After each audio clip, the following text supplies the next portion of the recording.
Ito naman daw hong karangalan, sakripisyo at serbisyo na ibinigay ng mga namayapa dapat kilalanin ayon kay Pangulong Marcos. Brigada Maricar Sargan, i-brigada mo! Brigada Live Report! Kaisa si Pangulong Bongbong Marcos ng lahat ng mga Pilipinong Katoliko sa paggunita ng All Saints at All Souls Day. Sa kanyang mensahe ngayong undas, sinabi ng Pangulo na dapat rin nating alalahanin ang mga namayapang nagbigay daan sa ating kaunlaran.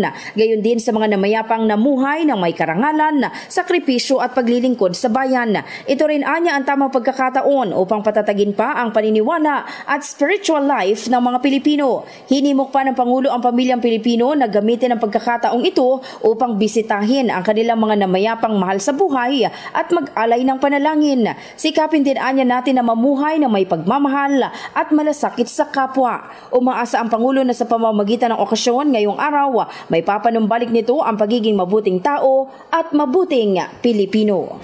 In the heart of changing lives, ito si Brigada Maricar Sargan ng 105.1 Brigada News sa Manila, the Music and News Authority. Brigada Balita Nationwide.